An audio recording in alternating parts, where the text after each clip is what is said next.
ಕನ್ನಡಿಗರ ರಕ್ಷಣೆಗೆ ಮುಂದಾಗಿದೆ ರಾಜ್ಯ ಸರ್ಕಾರ. ಕಾಶ್ಮೀರದಲ್ಲಿರುವಂತಹ ಕನ್ನಡಿಗರ ರಕ್ಷಣೆಗೆ ಮುಂದಾಗಿದೆ.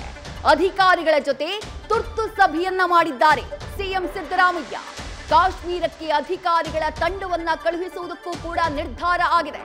ಕನ್ನಡಿಗರು ಯಾರ್ಯಾರು ಸಿಕ್ಕಾಕೊಂಡಿದ್ದಾರೋ ಅವರನ್ನ ರಕ್ಷಣೆ ಮಾಡುವುದಕ್ಕೆ 2 ಪೊಲೀಸ್ ತಂಡವನ್ನ ನಿಯೋಜನೆ ಮಾಡಿದ್ದಾರೆ ಸಿಎಂ ಸಿದ್ದರಾಮಯ್ಯ. ಇಲ್ಲಿಂದ ಕಾಶ್ಮೀರಕ್ಕೆ ಟೀಮ್ ಅನ್ನ ಕಳುಹಿಸುವುದಕ್ಕೆ ಸಭೆಯಲ್ಲಿ ತೀರ್ಮಾನವನ್ನ ಮಾಡಲಾಗಿದೆ. ತುರ್ತು ಮೀಟಿಂಗ್ ಅನ್ನ ಮಾಡಿದ್ದಾರೆ ಸಿಎಂ ಸಿದ್ದರಾಮಯ್ಯ ಅವರು.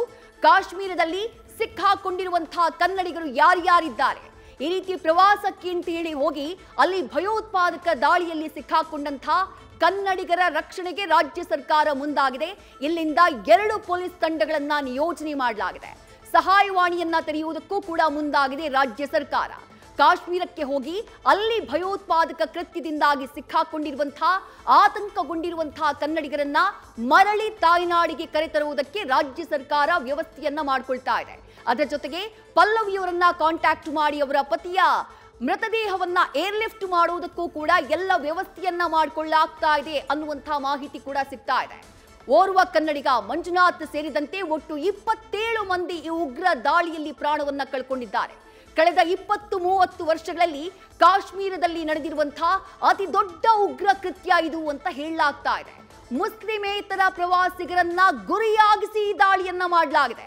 ಹಿಂದೂಗಳು ಅಂತ ಗೊತ್ತಾಗ್ತಾ ಇದ್ದ ಹಾಗೆ ಪಾಯಿಂಟ್ ಬ್ಲಾಂಕ್ ರೇಂಜ್ ನಲ್ಲಿ ಅವರ ಮೇಲೆ ಶೂಟೌಟ್ ಅನ್ನ ಮಾಡಿದ್ದಾರೆ. ಗುಂಡಿನ ದಾಳಿಯನ್ನ ಮಾಡಿದ್ದಾರೆ ಉಗ್ರರು. 5-6 ಜನರ ತಂಡ ಇತ್ತು ಅನ್ನುವಂಥ ಮಾಹಿತಿ ಇದೆ. ಯಾವುದೇ ಉಗ್ರನನ್ನ ಈ ಕೃತ್ಯವನ್ನ ಎಸಗಿದಂತಹ ಯಾರನ್ನೂ ಕೂಡ ಸುಮ್ಮನೆ ಬಿಡುವಂತಹ ಮಾತೇ ಇಲ್ಲ ಅನ್ನುವಂತಹ ವಾಗ್ದಾನವನ್ನ ನೀಡಿದ್ದಾರೆ ಗೃಹ ಸಚಿವರಾಗಿರುವಂತಹ ಅಮಿತ್ ಶಾ ಹಾಗೆ ಪ್ರಧಾನಿ ನರೇಂದ್ರ ಮೋದಿ. ಸದ್ಯಕ್ಕೆ ಶಿವಮೊಗ್ಗದ ಮನೆಯಲ್ಲಿ ಕಣ್ಣೀರ ಕೋಡಿ ಹರಿತಾ ಇದೆ. ಶಿವಮೊಗ್ಗದಲ್ಲಿ ಮಂಜುನಾಥ್ ಅವರ ಪುತ್ರ ಆತ 98% ಮಾರ್ಕ್ಸ್ ಅನ್ನ ತೆಗೆದುಕೊಂಡಿದ್ದಂತೆ. ಆ ಖುಷಿಯಲ್ಲಿ ಆ ಕುಟುಂಬ ಇತ್ತು.